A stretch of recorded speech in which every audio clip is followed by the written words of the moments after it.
The GoPro tumbles through the air, spinning wildly before splashing into the freezing black water, the lens capturing a chaotic swirl of bubbles,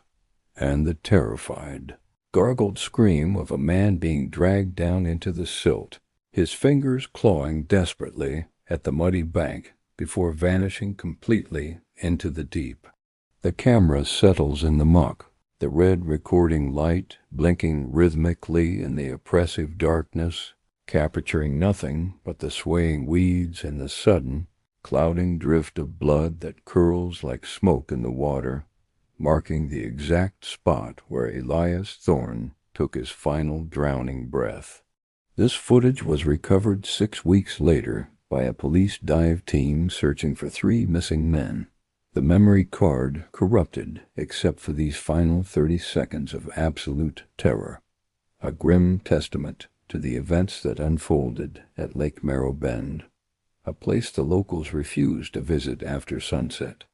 October 14th, 1998, marked the beginning of the end for 3 lifelong friends who sought nothing more than a weekend of catfish and cheap beer. Unaware they were driving their rusted Ford pickup straight into the heart of a local legend that demanded blood for trespass, a story whispered but never written.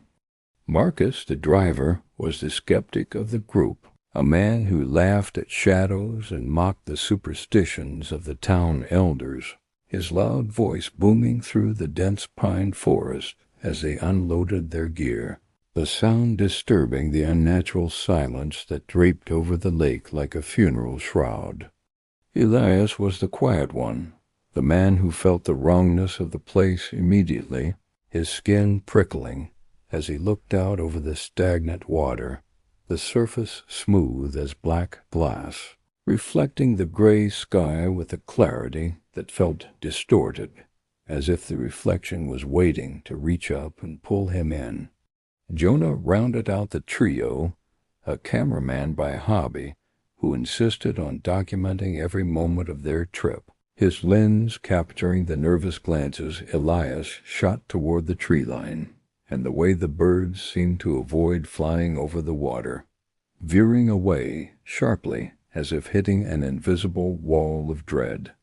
They set up camp 20 yards from the shoreline, the ground damp and smelling of rot, the soil loose and shifting under their boots, as if the earth itself was unstable, hollowed out by things that had burrowed deep to escape the light of the sun, waiting for the vibrations of footsteps. Night fell with a heaviness that felt physical, the darkness pressing against the glow of their campfire, the light failing to penetrate more than a few feet into the woods, leaving them in a bubble of illumination surrounded by a vast, watching void that seemed to breathe and sink with the lapping waves. Marcus cracked a joke about the local rumors, stories of fishermen who waded out and simply walked into the depths without struggling, but his laughter sounded thin and forced, swallowed instantly by the trees that loomed closer than they had during the daylight, their branches twisting like arthritic fingers grasping for the campers. Elias refused to sleep, sitting with his back to the truck, his eyes scanning the perimeter, swearing he could hear wet, slapping footsteps circling the campsite just beyond the reach of the firelight, a sound like wet meat hitting stone, rhythmic and heavy, pacing back and forth in the darkness. Jonah kept the camera rolling, the night vision mode turning the world into a grainy, green nightmare, capturing the way the tall grass parted as something moved through it, low to the ground, stopping every time the conversation at the fire died down, listening, learning their voices, mimicking the cadence of their speech. At 3 a.m., the first incident occurred, a loud splash from the lake that sounded like a body being thrown from a height, bringing all 3 men to their feet, flashlights cutting chaotic beams through the mist that had rolled in off the water. obscuring the far bank and isolating them completely. Marcus ran to the water's edge, shouting into the fog, his bravado returning with the adrenaline, but there was no response, only the settling ripples and the sudden, overwhelming stench of stagnant mud and decay that washed over them, a smell so potent it made Jonah gag and cover his nose. They found footprints in the mud the next morning, but they were wrong. The toes elongated and splayed too wide, the heel digging deep as if the walker carried immense weight. The tracks leading out of the water, circling their tents 3 times and then leading back into the depths, disappearing under the surface. Elias wanted to leave immediately, packing his gear with shaking hands, his face pale and clammy, muttering about eyes in the water, about seeing a face floating just beneath the surface that looked like his own, but older, bloated, and smiling with a mouth full of needle-sharp teeth, waiting for him to join it. Marcus refused to abandon the trip, calling Elias a coward, unaware that the aggression rising in him was a symptom of the lake's influence, a subtle madness that seeped into the mind like water into a sinking ship, turning friends against each other to isolate the weakest prey for the coming night. They spent the day fishing in silence, but caught nothing but tangled weeds and a single, rotting boot that looked disturbingly modern, the leather stained dark, prompting Jonah to zoom in on the object, capturing the way Marcus kicked it back into the water with a look of disgust and hidden fear. As the sun began to dip below the tree line, the temperature plummeted unnaturally, the air turning frigid in seconds, mist rising from the lake like steam from a boiling pot, swirling in complex patterns that looked almost intelligent, forming shapes that dissolved the moment you looked directly at them, teasing the peripheral vision. Dinner was a tense affair, the fire struggling to stay lit against the damp air, the wood hissing and popping, sending sparks drifting up to die, and the oppressive blackness above, while the sounds of the forest ceased completely, leaving a vacuum of silence that rang in their ears like a high-pitched scream. Jonah reviewed his footage from the day, playing back the tape on the small LCD screen. And that was when he saw a figure standing in the background of a shot of Marcus, a tall, pale shape standing in the water, waist deep, watching them with hollow black pits for eyes, unseen at the time. He showed the others, the grainy image sending a jolt of pure electric fear through the group. Marcus finally falling silent, his face draining of color as he recognized the spot in the water, realizing he had been standing only feet away from the thing while he was casting his line, oblivious to the danger. They decided to pack up in the dark, the decision made in a panic, throwing gear into the truck bed haphazardly. The sense of being hunted now undeniable, the feeling of 1,000 eyes on their backs, making their movements jerky and uncoordinated, dropping items in the mud and leaving them behind. The truck wouldn't start, the engine turning over with a dry, grinding wheeze, the battery dead despite being brand new, the electrical system fried by some unseen force, the headlights flickering weakly before dying completely, plunging them into absolute darkness, save for the dying embers of their fire and their flashlights. Panic set in, raw and unfiltered, the men shouting at each other, blaming Marcus for the truck, blaming Jonah for the camera, their voices cracking with hysteria as the fog thickened, pressing in on the campsite, reducing visibility to mere inches, separating them even when they stood shoulder to shoulder. Then came the whispering, a sound that seemed to come from everywhere and nowhere, a chorus of wet, gurgling voices speaking their names, mimicking their arguments from earlier, twisting their words into threats, the voices sounding exactly like their own but distorted, as if spoken through a throat full of water. Marcus grabbed a flare gun from the emergency kit, firing a red star into the sky, the phosphorus burning bright and illuminating the lake for a brief, terrifying second, revealing the water was no longer empty, but filled with hundreds of pale, floating heads, all turning to look at the light. The flare died, and the darkness returned with a vengeance heavier than before, and then the splashing started. Not one splash, but many, the sound of multiple heavy bodies emerging from the water, dragging themselves up the muddy bank, the wet slaps of movement getting closer and closer to the truck. They scrambled into the cab of the pickup, locking the doors, a futile gesture against whatever was coming, the glass fogging up instantly from their heavy breathing, blocking out the view of the campsite, leaving them blind and trapped in the metal box, listening to the wet thuds against the doors. Something dragged a sharp object down the side of the truck, the metal screeching in protest, a sound like nails on a chalkboard amplified 1,000 times, making them cover their ears, the vibration shaking the vehicle, rocking it gently on its suspension like a boat on choppy water.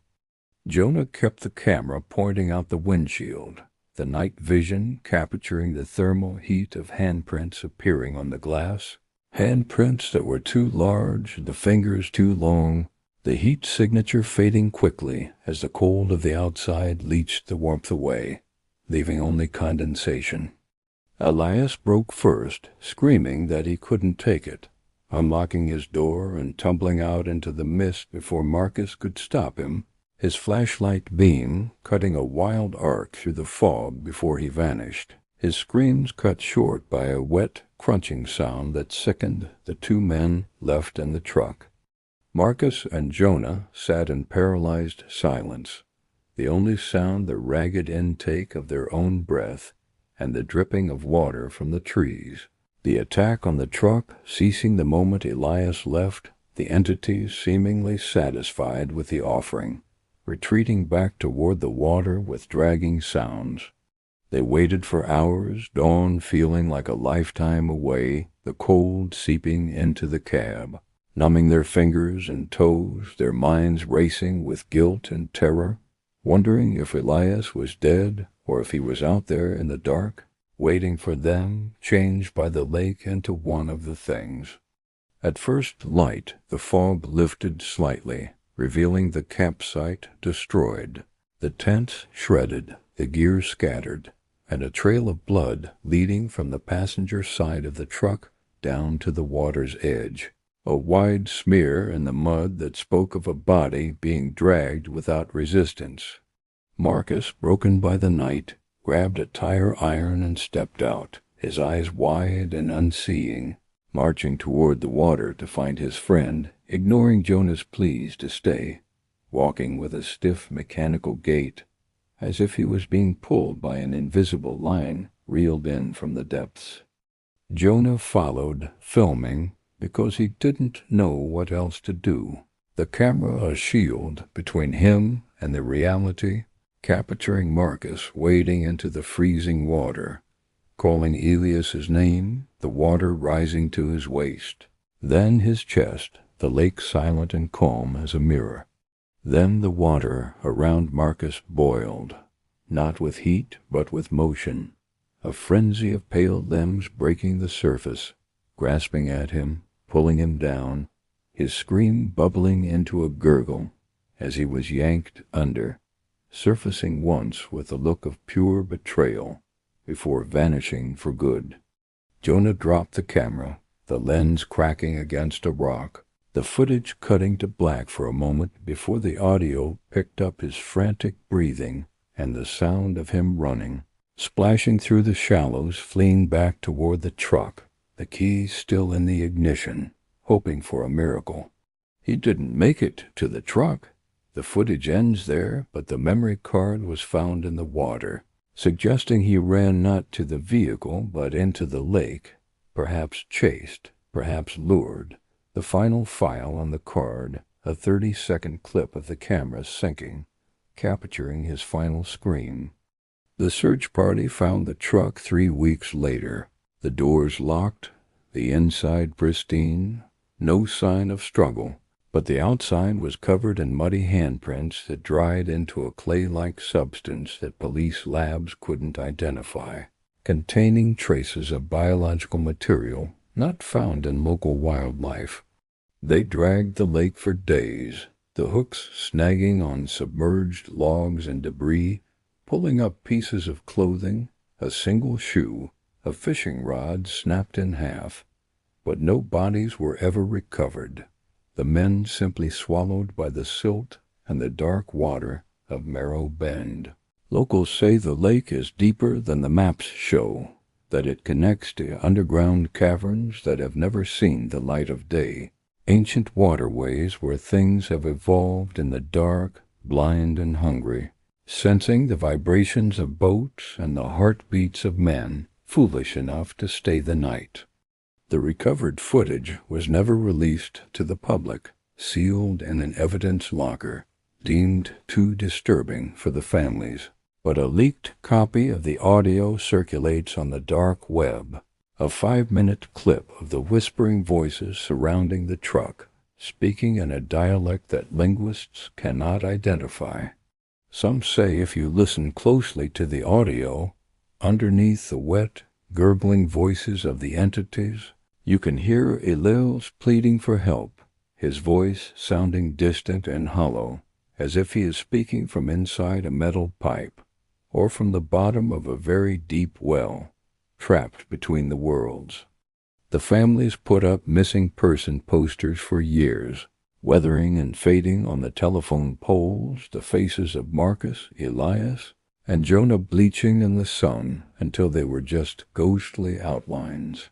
watching the new tourists drive by, heading toward the lake with their coolers and their ignorance.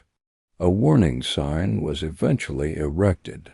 at the turnoff to the lake, no overnight camping, but it is frequently torn down or vandalized, the metal bent by immense strength, often found thrown into the brush with deep scratch marks gouged into the reflective paint, mimicking the marks on the truck. Fishermen still go there, drawn by the stories of monster catfish, huge bottom feeders that grow fat in the deep water, unaware of what the fish are feeding on, unaware that the heavy tug on their line might not be a fish at all, but something reaching up to pull them in. There was one other piece of evidence found, a journal belonging to Elias, discovered tucked into the root system of a cypress tree near the water, the pages swollen with dampness, the ink running, but the final entry was legible, scrawled in a frantic, jagged hand that tore through the paper. "It's not a lake," the entry read, the words repeated over and over until they filled the page. "It's a mouth, it's a mouth, it's a mouth, and we are standing on the tongue," a chilling realization written in the final moments of his sanity before the water took him. In 2005, a group of teenagers found a digital watch washed up on the shore, the band broken, the screen dead. But when they replaced the battery, the date was still set to October 15th, 1998, and the alarm was set for 3 a.m., a silent reminder of the hour the first splash was heard. The legend of Lake Marrow Bend continues to grow, fed by fresh disappearances every few years. Hikers who wander off the trail, boaters whose engines die inexplicably, all vanishing without a trace, leaving only their empty vehicles and the lingering scent of stagnant water and decay. If you ever find yourself near the water's edge at twilight, and the birds suddenly stop singing, and the air turns cold, and the mist begins to rise, do not wait to see what is causing the silence. Do not look into the fog, just turn and run until your lungs burn. Because they are still down there, Marcus, Elias, and Jonah, and all the others, waiting in the cold, dark, preserved by the silt and the pressure, their eyes open and white, waiting for the next group of friends to park their truck and light a fire, waiting to add new voices to the whispering chorus. The camera that recorded their demise sits in an evidence bag, a silent witness to the horror, the lens still encrusted with dried lake mud, the final image burned into its sensor, a blur of bubbles and darkness, a permanent record of the moment the food chain reversed and the fisherman became the bait. So when you hear the story of the missing fisherman of Lake Marrow Bend, know that it is not just a campfire tale to scare children, but a warning written in blood and water, a reminder that there are places in this world where we are not welcome and where the water is always hungry.